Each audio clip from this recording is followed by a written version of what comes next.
Spinning off from discussions we had at the summer retreat,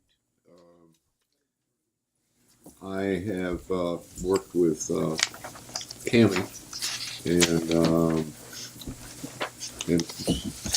proposing that we put on the agenda. In fact, it's actually on the draft agenda. We consider authorizing board members to receive the communication stipend that is currently provided for the senior staff. It just seems like it's appropriate. We all carry cell phones. I think most of us use our cell phones as our published number. It just seems like a logical thing to do. For those that are concerned that we might be compensating ourselves, this would be the first adjustment in over a decade. So it just seems like a reasonable thing to do. And I agree. it will be in a resolution and that we can, it'll be in the agenda package next time on information. We can vote, vote it up or down the following meeting. The only thing I wasn't clear about, Cami, is I have adjusted the resolution, but, it hasn't been put together yet.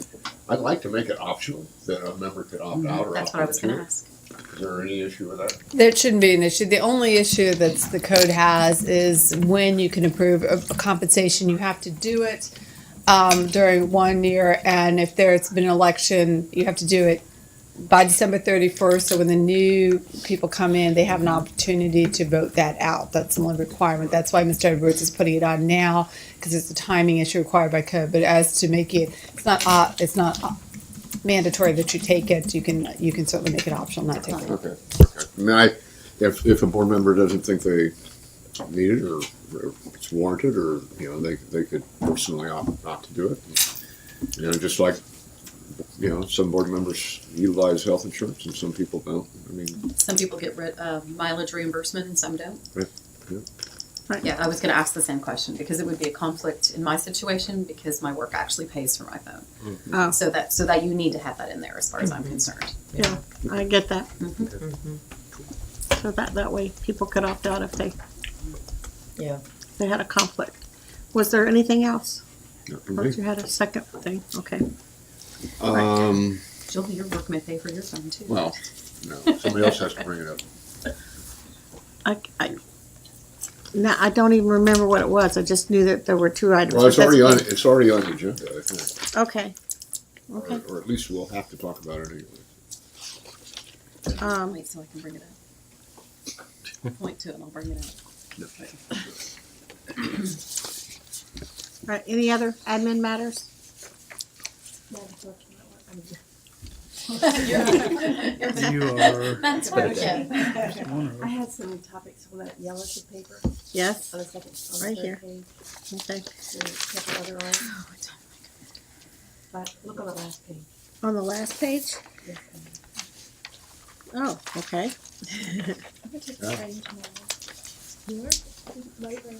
Okay, we do have an annual convention in Williamsburg. I don't know how many of you have signed up, but if you signed up, we expect you to be there. That's all I can say. I know that things come up though, emergencies happen, but unless it's an emergency, we would like you to attend if you've signed up to go. The schedule, I know what it is. The schedule of school board meetings. No. We've talked about, we changed it. We went from the 1st to the 3rd, and we've changed it to the 2nd and the 4th. But the topic has come up that some people would like to go back to the 1st and the 3rd. For a couple of reasons. One of them has to do with the fact that City Council meets on the 1st and the 3rd, and we actually have a joint meeting coming up on the 20th, I believe, where we are going to be coming down here. It's not one of our meetings, but it is a City Council meeting, so we'll be meeting together with City Council that day. And so the topic has come up that people have suggested that we might need to want to go back to the 1st and the 3rd. So I'm opening up for discussion. Ms. McLeod? I got no skin in the game here, but they meet every week. The city council meets every Tuesday, so I'm Right. not for sure I understand what that has to do. I mean, they should certainly be able to accommodate and meet on a second or fourth to accommodate our schedule. They can't right now. And we have a board member who would like to, who has been asked to do something with another organization, and that board member cannot do that obligation if we continue with the second and the fourth. Well, I appreciate And that. that's one of the reasons why city council, it does not want to bend either. It's because one of their city council members is on a state committee that meets. And so their formal meetings, I know that they meet in workshop when they don't have their formal meetings, but that's one of the reasons why I was told that they did not want to change their meetings. Yes. I know this would be for Diane, but can we get a comparison of, our attendance has been down since we switched our meeting dates. And can we get a list of, Attendance from school board, school board members? for this past year where we've switched to second and fourth as opposed to first and third, and how many school board day meetings are we missing by being second and fourth? The only total miss is the second of December. But And And it does dysfunctional. But we Well, typically that, do we've always anyway. done one in July, that wouldn't Okay, change. so it's just one, but It's But, typically but it, we but it change. also, in June, we had to meet on, what, Monday or something, I guess. I We was lost just an August curious. meeting. The There's- June stuff gets complicated by graduation, and then the other one is that we have to do the special meeting for the budget to meet the city council's timeline. Right. I think were a couple of the things that I had heard discussed. We went over all these things and we decided to change. I think We should. decided to change because we had some constituents who continued to ask for us to change So they could go to both so that they could meetings. go to both meetings, but our attendance for our speakers is not up. Those people are not coming. So we've made this change to accommodate people who said they wanted to come and now they're not coming, so. Yes, So, That's so right. my original rationale was just based on where I come from previously, and I just think in terms of we've got, as a city, and I still feel this way, that I know they meet every week, but it's the formal meetings that we're trying to avoid, and I still feel it sends a message that we are doing our part to not conflict and not have those two meetings on the same night. I do respect what you're all saying, but I still feel the way I did previously. I'm just curious, just for that one little piece. Otherwise. okay. You're talking about the number of speakers? Is that what No, you I'm meant? talking about attendance. Right. It seems like our attendance is really down, board member wise. I will say, speaking for myself, it's my work schedule. It has Yeah. nothing to do whether it Yeah. was first It or wasn't third or directed second or at you. fourth. Yeah, No, I just- mean, just yeah. generally speaking, that's gonna happen when there's going to be conflicts. Well, it's just a matter of, we need to make a decision here whether we want to do this or not. Oh, right. Well, we can put it on the agenda, Do we do talk it now, about it, Yeah. and vote It's on the agenda, correct? it, right? Well, Okay. I think so. You're gonna have For speakers. admin matters. Now Just All saying. of your Now you review now you have a topic. This organizational is something matters. I'd like to, if I could throw it out there. Sure. It is difficult to just say, we've had no increase in people coming to the meetings to speak. But that possibly doesn't mean they're coming there to just sit and listen. And the other part is you also have to look at the topics and have we had the hot issues that they want to come and speak about. Well, we So- have one coming up. Yeah, exactly. Well, and one of those will be if you're going to change the meetings again. So, just for that, so and it may be that dozen people. So, anyway. Yeah, but that's Start not gonna times, conflict school with start city times. council. Right. I think what the hot topic is going to be school start times. We'll see what happens next meeting. Well, and so and it depends on if there's a hot topic at city council too. I mean, so that's the. Right. Schedule of meetings is on the agenda for the next. Okay. All right. Are there any other comments, suggestions, admin matters? Keep flip-flopping. Okay, I think, Dr. Spence, we are ready at this point then to begin our workshop. Great. The first workshop is going to be about out-of-zone waiver requests. Mike's here. He's going to talk both about the requests and then about some specific policy conversations that have been happening with the Policy Review Committee. And Mark and I and Mrs. Rye are here to sort of speak to those or answer any questions the board might have about those. But I think little conversation about some policy discussion around out of zone requests is in order. So I'll turn it over to Mike to get started. Good evening. We are here this evening for the school board workshop on out-of-zone requests referencing School Board Policy 5-14 and School Board Regulation 5-14.1. I'm Mike McGee, the Director of the Office of Student Leadership in the Department of School Leadership. I'm here today to discuss the out-of-zone process, including recent recommendations by the Policy Review Committee, PRC. On a personal note, having worked in this leadership position for the past 15 years, I appreciate the opportunity to present the process and discuss ways in which we may strengthen that process through the workshop today. Policy 5-14, School Attendance Zones, was last amended by the school board on May 16, 2017, and is being considered for some minor wording changes at the November 19, 2018 PRC meeting. School Board Regulation 5-14.1, criteria for out-of-zone school attendance areas, was discussed at more than one meeting, and it was decided to bring those changes forward in a workshop format. First, let me provide an overview of the process when a parent wants their child to attend an out-of-zone school. The parent submits an out-of-zone attendance student placement request form. At the elementary and middle school levels, this request is first considered by the zoned school principal and then the requested school principal. Approvals are then shared back with the zoned school principal. Denials are sent to the Office of Student Leadership. Denials may then be appealed by the parent to the Coordinator of Student Conduct and Student Services, and if necessary, to the Director of the Office of Student Leadership. Our elementary coordinator has been working with this process for the past 15 years. For further clarification, to the forms before you, current school board policy on attendance zones 5-14 allows for exemptions from space availability for three groups of students. 1, children of school board employees.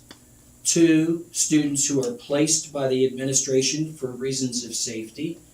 And 3, students entering their final year by level, either grade 5, 8, or 12, when new attendance zones have been established by the school board. The next time this form is revised, we will be adding that wording. Here are a couple of examples at the elementary and middle school level for approvals and denials. A student in need of child care due to the parent's work hours where child care within the zone is not available. The parent is able to obtain child care in the neighboring school zone and submits that documentation to the school principal, the out-of-zone, or to our office. That out-of-zone would be approved.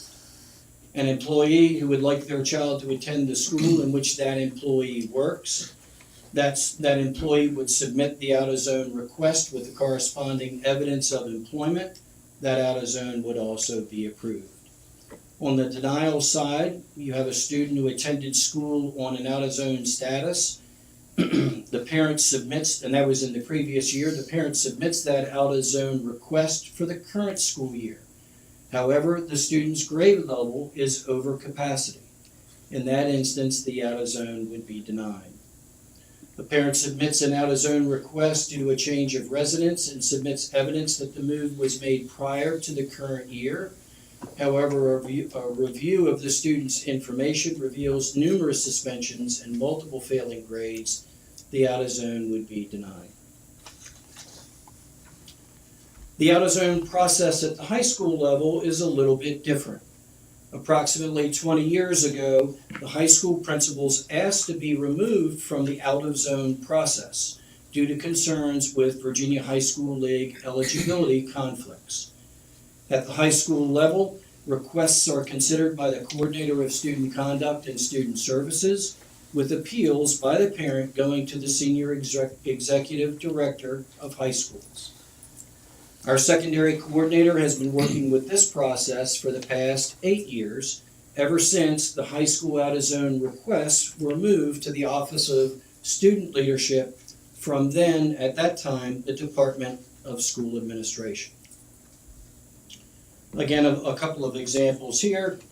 An out-of-zone is requested for a student that wants to attend the NJROTC program.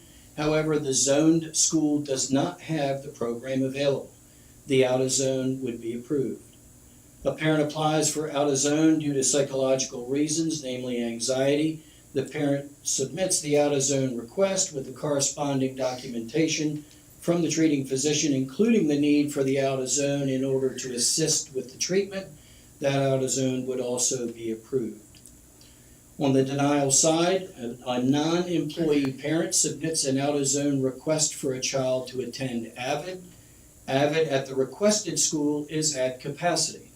This request would wind up being denied. However, the parent would be informed that possibly another school could be an option that is where this program is not at or over capacity.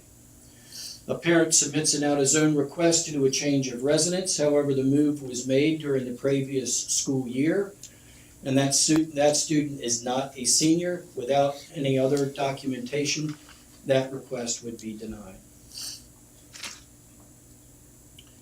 This chart gives you an idea of the number of out-of-zone request approvals for the 2016-2017 school year. As you can see, the vast majority of out-of-zones are at the elementary level, with the middle school and high school levels experiencing about a near equivalent level of out-of-zones. The 331 high school students that were approved do not include any of the students who attend a school other than their zone school and are enrolled in an academy or are receiving specialized services for either special education or English as a second language. You will notice that the data being used is from the 2016-2017 school year. This allows us to use various pieces of information provided from the August 6, 2017 report to the Audit Committee of the School Board of the City of Virginia Beach from the Office of Internal Audit. In looking at our processes and various reasons for out-of-zone approvals, it was clear that the coding and synergy could be improved for tracking purposes. So the Office of Student Leadership has been working with the Department of Technology and the Student Data Steering Committee to improve such tracking. This is one of the difficulties that the PRC ran into. So the office has been working with changing these reasons for attendance in synergy, and you notice them highlighted here by the arrows. This change in reasons for attendance in synergy was approved by the Student Data Steering Committee on October 30th, 2018. It will allow for much better tracking of the reasons for out-of-zone approvals. As a result of the internal audit and working with the PRC, out-of-zone process improvements will include the following.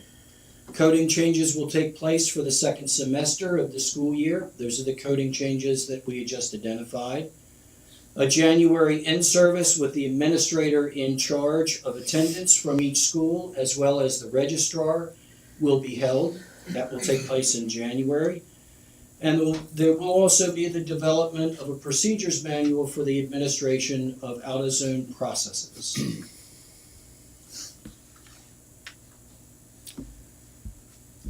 Of immediate concern are the three most important changes of the School Board Regulation 5-14.1 considered by the PRC.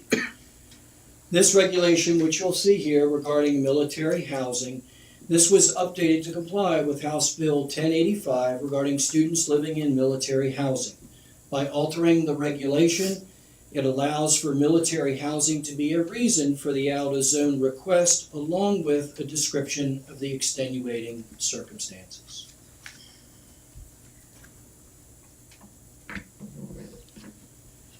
Here you have the regulation section that deals with children of school board employees. The PRC is suggesting that the wording in orange be added to the regulation. The PRC recommends to allow out-of-zone waivers for students to attend schools within the feeder pattern of the school where their parent works, and would also allow for students of central-based employees the same exception as school-based staff. If the school board adopts this additional language in policy, the administration would then revise the regulation to provide clear guidance for principals on how to process out-of-zone waivers for school board employees.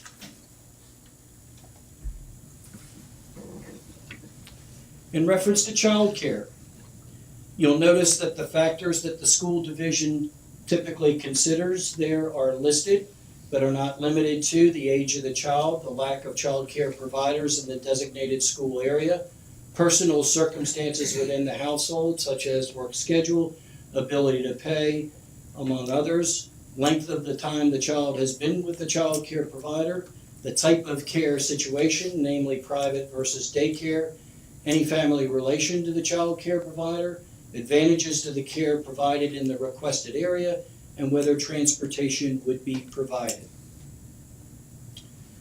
After reviewing the out-of-zone data for middle school students, which revealed inconsistencies across the city in how many parents seek out-of-zone exceptions for childcare at the middle schools, the PRC recommends the removal of this exception beginning with next school year for all newly enrolling middle school students. 6th and 7th grade students currently enrolled out of zone for child care reasons would be allowed to use this as a reason to remain enrolled through the end of 8th grade upon approval.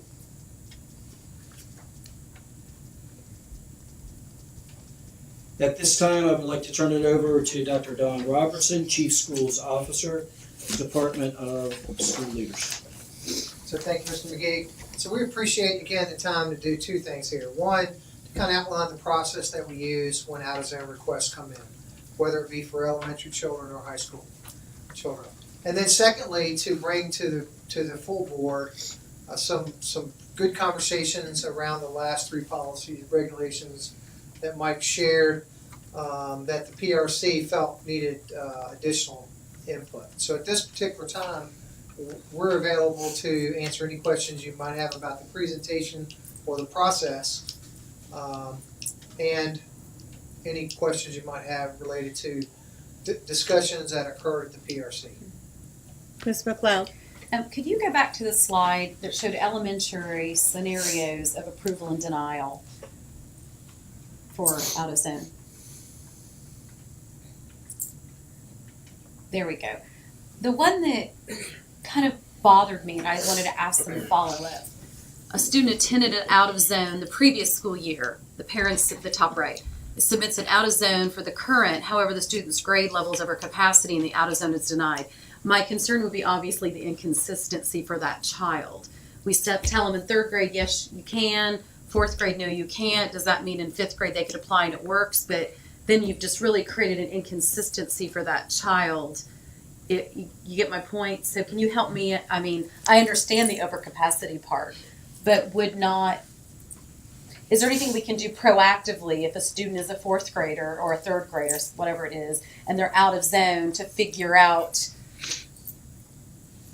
this better? 4th grade would be good. Well, yeah. 4th it would. That's why I switched back to 3rd. So what's really interesting is you just, in a nutshell, illustrated the many nuances of the out-of-zone policy. Because technically, by policy, it says a reason that you can be not approved is because the school is more than 10% over capacity. When a parent decides that they want to seek an out-of-zone for their child for all the right reasons, and let's say it's 2nd grade, if when they get to 3rd grade they run into a situation like that, then by policy, and if that's the only reason given, then they truly would be returned to their home school. Now, there are extenuating circumstances that can be provided by the parent that could be considered by in this case, the principals at the school. And so clear answer, because there's so many gray areas and other opportunities to submit are difficult in this process. Mike? He's not touching that one. 10-foot pole or I kicking. agree. I mean, and Well, of course, it's as well as staffing. Where are you gonna, well, it's you just gonna that change in this staffing at the in school? this scenario, they had a reason the year before, and it's just simply capacity. So, and we don't.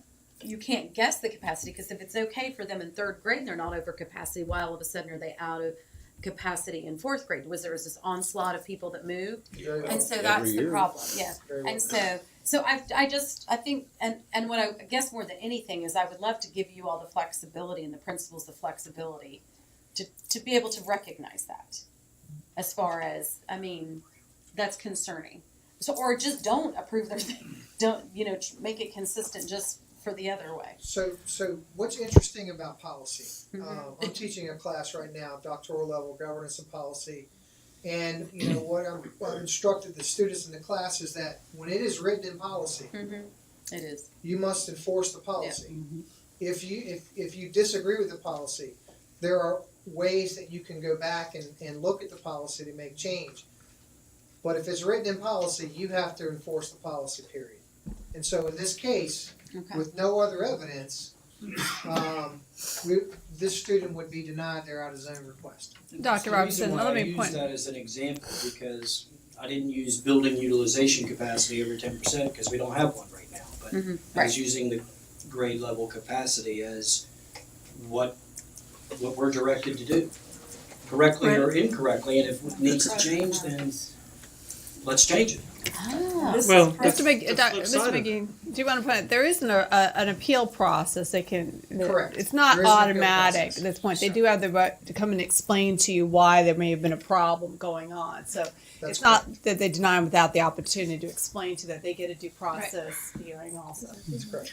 Dr. Spencer? Yeah, well, just to, I mean, it's probably evident, but the flip side to that is the phone call you'll get from the parent who says, my kid's class has 31 students in it in fourth grade, and I don't understand why that would happen. And then this is the reason the policy exists. And so, it's good of the one, good of the whole conversations when it comes to out-of-zone waivers, And so there is, thankfully, within policy, still the extenuating circumstances Right. that principals do have some discretion to evaluate with that parent. So if there were a real need for that student to be in that school for a particular reason, that's a conversation the principal would have with that parent. Is it fair to say that it's timely? They're not going to tell a parent a week before school starts and put the crazy happening because you didn't know how many fourth graders were going to move into Shadow Lawn. What is the We can also get out of zones at any time throughout the year, so it's, Sure, I I understand. can't, But if a student was at the school and had no reason to believe in, kind of thing, and then you're not going to a week before school starts, all of a sudden tell them they have to go somewhere else. There's an annual reapplication process. Right, I understand that. But they might have been, when do you apply? That's not been part of it. When do you actually tell them they're approved for out of zone? What's the timeline? for us, at the elementary level, we don't get involved in the process until we get a denial. So it's Okay, the elementary principal is making the decision, first level appeal to a coordinator in our office, second level appeal to me. But is there some consistency with what time of the year the elementary principals solicit those renewal applications? Ms. Lewis. Typically, it's the first week in August that we notify parents whether they have been approved or disapproved for out of zones. Okay, yeah. And they know it's a renewing process Right. anyway. But I guess I was just thinking that they don't find out just a week before school. If they have at least a month to figure something out. Yes, we Okay. try very hard not to do that. Okay, thank you. Ms. Melnick? So say everyone in this room has a rising freshman and they want to send their child to Kellum because this is where they work and they can send to this feeder school. Will the same apply to all of our employees too, that if it's overcrowded? The way your policy is written right now is an exception to that. There's 3 scenarios that are exempt from the building capacity. Children of employees, help me out, folks. Safety. So did we talk about this today? Safety. Okay. He brought it, yeah. It was in here, I just don't remember it. Special ed, Special ed. Okay. Oh, English is a second language. Does everybody in here have a rising freshman that wants to go to college? Okay, thank you. Okay. Ms. Felton? This policy at the bottom, and when you're talking about a parent submit an out of zone request due to a change of residency, blah, blah, blah, blah, numerous suspensions and multiple failing grades. This is elementary school we're talking about. So this is pre-PBIS, pre any other behavior intervention that we put into place.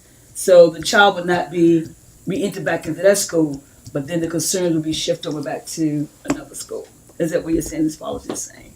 Well, Without any kind of intervention? Well, the policy's saying that when you're attending a school in an out of zone, you're expected to be in academic good standing and behavioral good standing, or risk being removed from that out of zone setting and return to your home school. So we're shifting that, all of that package there back over to the homeschool, just as it is. I'm asking. Yes. Well, We're shipping that package back over to all yeah, that. with that additional information, yes, that's All correct. nodding heads. And we hear that all the well, I mean, That's I guess not I'm new. concerned with the No, it's not new. That's not new. intervention or prevention. We're soon to have every PBIS in every school, so, So that's why I say this is pre-PBIS. well, this is the current policy and the way it would be handled. I'm still up. Go ahead. And then I'd like to go to the one about daycare and paperwork. And Is that the approval one you're looking at? Right here Is to it? the left. no, that's not the one. It's one about I think it was denied. I'm not sure. Well, anyway, I guess I'm concerned with the paperwork, and this is not it. It wasn't much long. Yeah. The application? Yeah, that's a policy. Still one of the 3 regs. I think she's talking about one of the Yes. 3 reg citations. Keep going. Okay. Keep going. One more. Yes. And we're talking about factors of division we consider include but not limited to the age. I'm concerned about paperwork that a parent would have to present for this particular circumstance. This is existing policy, so you know that. Just concerned about what is the criteria, what type of information would a parent need? Are we identifying all that within this in this scenario? Right, we have a form that the parent submits regarding childcare, and it might be that it's a relative that's providing childcare, how long that childcare has been provided, or it's more a facility type childcare. We would look at all of those things, number of years where the childcare has been provided there. So I guess we're making it easy. We're not making it difficult. Give them easy access to paperwork they need to. Yes, ma'am. That's what I'm asking. Yeah, there's a standard form that the parent can submit for childcare. And one last question. Reason of safety brought that up in one of the child being able to be coming to a school. So how do we measure that reason of safety where the child is out of zone, placed in an out of zone school? How do you? This would be more for the secondary level where it might be that a particular student is a victim of a crime, and that child really can't be in the same school with the perpetrator that's in the same location. We would ask for some documentation relative to that, and the parent, that's not usually an issue. The parent readily provides that.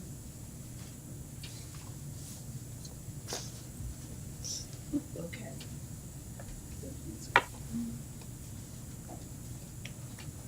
Any others?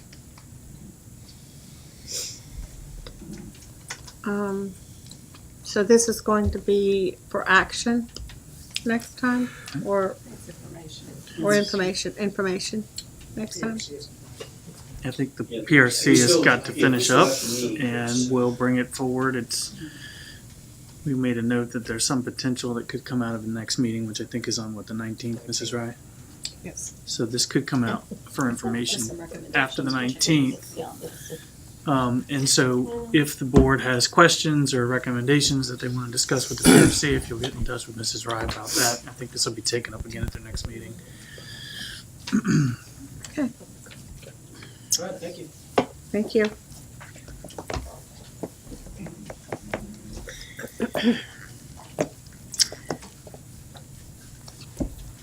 So next, It's Joel for legislative Mr. agenda. Mr. McDonald, do you want to read into close now? Nope. Legislative Oh, agenda. yeah, okay, I'm jumping. No. Well, it's almost Christmas, and I want to give you your first gift. Here's the draft of the legislative agenda. I know you've been looking forward to it all year long.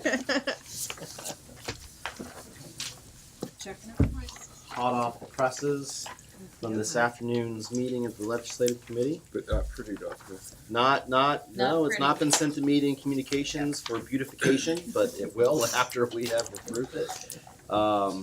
So a lot of this will be very familiar to everyone. I like this back page especially. Well, that's for notes. We start out with a truncated budget version. We just wanted to continue to let our delegation know where the state stands as far as their contribution to per pupil funding for education in the state. And so we've got some good numbers there to remind them that there's some opportunity for improvement in that area. As we know, since the recession, that has been a difficulty for the state, and then for us in the local, we've been blessed in Virginia Beach to have a city council that's been very supportive of our schools and the ability to support us. But there's definitely some room for improvement on the state side for the budget. The biggest new piece you'll see here front and center is school safety. And this really mirrors the work of our Blue Ribbon panel, which has been noted by the state, the Special Select Committee on School, House Special Select Committee on School Safety. And their priorities that they're looking at mirror a lot of what our Blue panel had recommended to us. And it mirrors the two items that we are focusing on in this section of the legislative agenda, which specifically focuses on additional funding for behavioral and mental health staff to aid in identification and support of students exhibiting mental health needs, and then allowing retired law enforcement officers to serve as SROs but continue to collect on their VRS, which should lead to us being able to, us and other divisions around the state, hiring SROs and maybe even saving some money in that so that they're collecting their retirement and also receiving pay for doing that.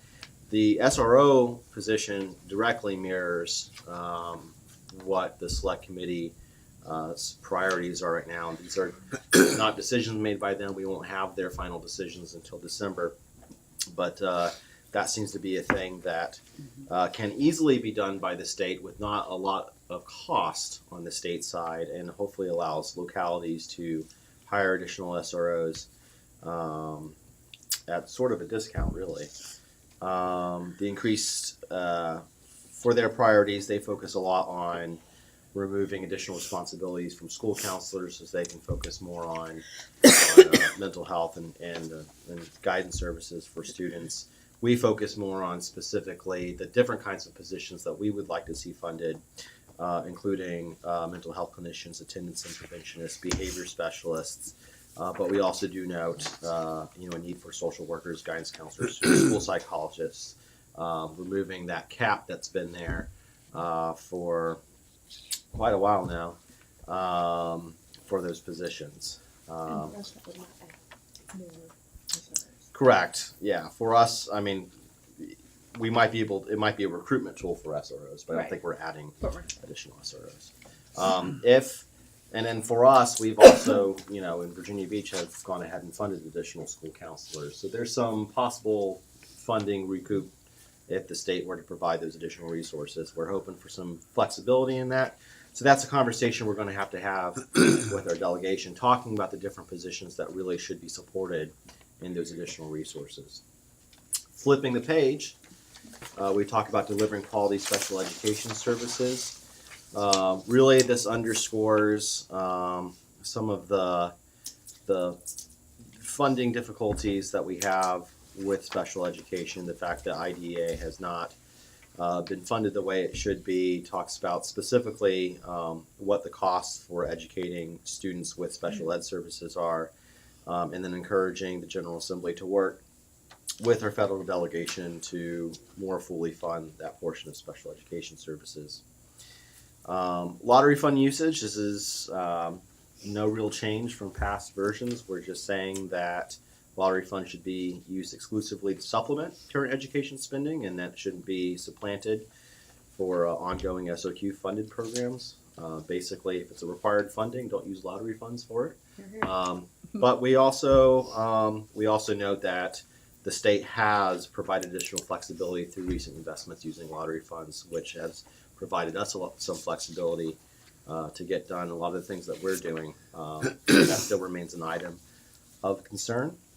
A new item here, kind of mirroring our talking about state funding on the front page, is dedicated state funding for capital improvements. This is something that is being talked about more. You probably have noticed news coverage on what the state is and isn't doing as far as school building replacements. This is an item that mirrors the Virginia Education Association. And so the more voices that they're hearing that this is a need, we think it's a good thing. If a division like Virginia Beach is having a difficult time keeping up with our required building replacements, you can imagine that the impact of a dedicated revenue stream could be on other divisions in the state that aren't quite as blessed as Virginia Beach is. Issues supported by VBCPS. This is a new item, waiver for emergency evacuations. This is something that we recently experienced with the mandatory evacuation order. This is basically just saying, hey, we think that we should get an automatic waiver when those situations occur. It's not our decision to close, not our, if this was a mandatory evacuation, we should be able to have some flexibility there. Dual enrollment is... Dual enrollment is a truncated version of what we've had out there before. We've actually had some good work done on dual enrollment side as far as crosswalks and things of that nature, but we still have some concerns as far as school divisions being able to negotiate with local community colleges for rates for their students that are taking community colleges courses through their local school division. So we want to talk about that again. Continued reform of assessment system. Since our last legislative agenda, we've gone from 22 mandated SOL assessments to 20. So we're making progress as far as lowering that number. And we continue to talk about the things that VBCPS is doing as far as developing performance-based assessments. And then we also highlight student growth measures, which are really needed in accountability systems. Unfunded mandates, everyone's favorite item. We continue to highlight that for our delegation. We are at $44 million annually. And then of that, $16 million is really on the state side. And then we have a list of those unfunded mandates that everyone's always very excited to get and peruse. And so we'll continue to put that out there. Issues opposed by VBCPS. These should seem very familiar. Mandatory funding of virtual school. We're just saying that the dollars that go to local school divisions shouldn't follow students should they elect to enroll in a virtual school outside his or her school division. Charter schools. Basically, we are opposed to any legislation that removes local school board authority to establish charter schools within its boundaries. Participation in interscholastic athletic programs by non-public school students. This is an issue that we have long felt requires attention to ensure that there continues to be a level playing field, pun intended, for students involved in interscholastic sports. And that that is the rundown, and I am open to any questions. Joel Andrews would have been with us today had we not flipped our schedule. So if there's anything that we can't answer tonight, I have promised to get those questions to him, and we could further workshop this as necessary with him here. Mr. Edwards? The SRO Yes. proposal, has that been coordinated with the police department? Yeah, so can I take a swing at that for a second? Yeah. I think the intention of that really, and maybe it's not an either or, but maybe it's an and, is to also get them into our buildings as security personnel, not necessarily school resource officers. Right now, we're not paying for school resource officers. Now, it implies here that we're gonna start paying for school resource officers. It doesn't say who's paying for them. It just says they'll be able to collect But VRS. we need to coordinate that with the police. The police department may not want retirees as SROs. We need Oh, I at see what you're least saying. dialogue with them. Correct. I agree with you. Was Chief Severa on the Blue Ribbon? He was. Yeah. And our conversations have been about allowing retired law enforcement to serve as school security personnel, not as school resource officers. Those would be our people. We would So the tell them language and is incorrect. So I don't know. I think we need to take a closer look at us that. as much as it did other divisions. Is that what we talked about today? We brought that up regarding where there's 44 mentioned, where we would add 44. Where is that at, Mark? You're not. That's on the House Select Committee's list. Yeah. Of priority recommendations. Oh, that was on that list. Yeah. Correct. But that's where this influences. Yeah. Right. Yeah, they're going to recommend some funding for school resource officers, but fairly minimal funding. I don't So think it that does would really say, help actually, us. General Assembly should amend the Code of Virginia to allow retired law enforcement officers to be hired as school resource officers or school security officers So we need to match without the language. affecting the retirement Yeah, I benefits. think we should put the order So in there. I think that's a good idea. Good catch, Good Dr. catch. Schmitz. Well, in our case, I wouldn't even put the or, because I don't, not without asking the police. We'll liaise on that. We'll Yeah, contact that- Chief Severa and get you an I wouldn't answer. put anything up there about SROs unless we talk to the police department. Yeah, we'll talk with Chief Severa. However, and we kind of talked about this quite a bit today in legislative, is there are times where we can go and help and lead some of these things that will benefit other school divisions as well. And sometimes it's kind of nice to champion for them. So we're already doing it, so.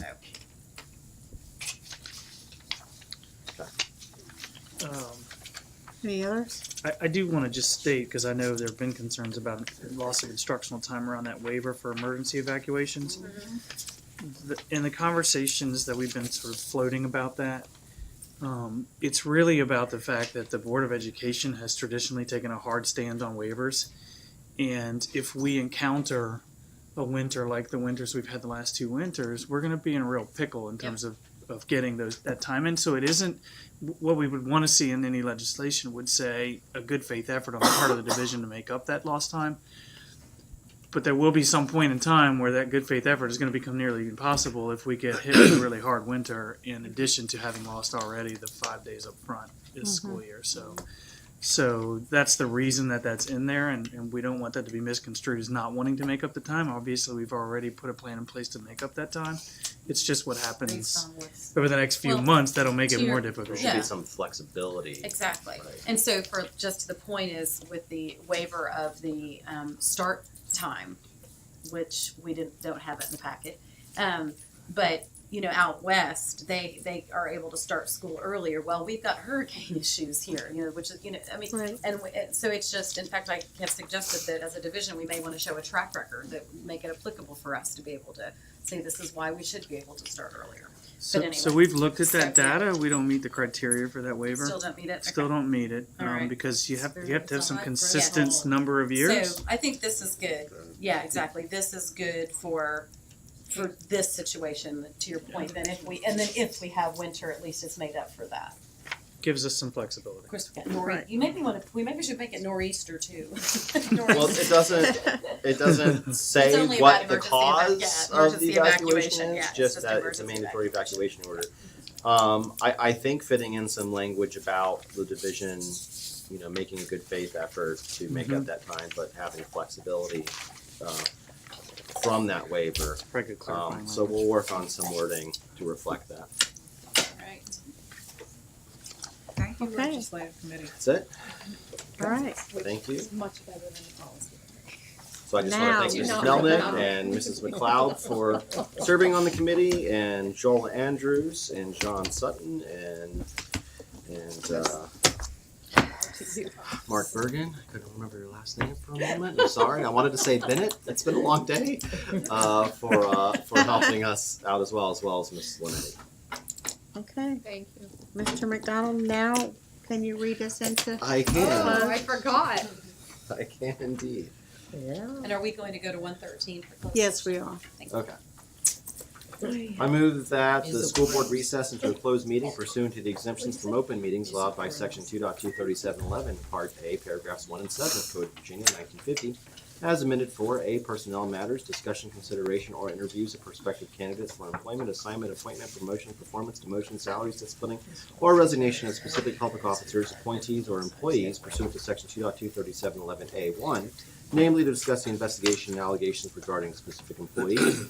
B, legal matters, consultation with legal counsel and briefings by staff members or consultants pertaining to actual or probable litigation, where such consultation or briefing in open meeting would adversely affect the negotiation or litigating posture of the public body. For the purpose of this subdivision, probable litigation means litigation has been specifically threatened or on which the public body or its legal counsel has reasonable basis to believe there will be commenced by or against a known party. Nothing in this subdivision shall be construed to permit or a closure of a meeting merely because an attorney representing the public body is in attendance or is consulted on a matter. It's been moved and seconded. Ms. Melnick has seconded. All those in favor, raise your hand, please. All those opposed? Okay, the motion is approved. We'll adjourn and we'll move to room 113. We'll sing 10 minutes. Now. No.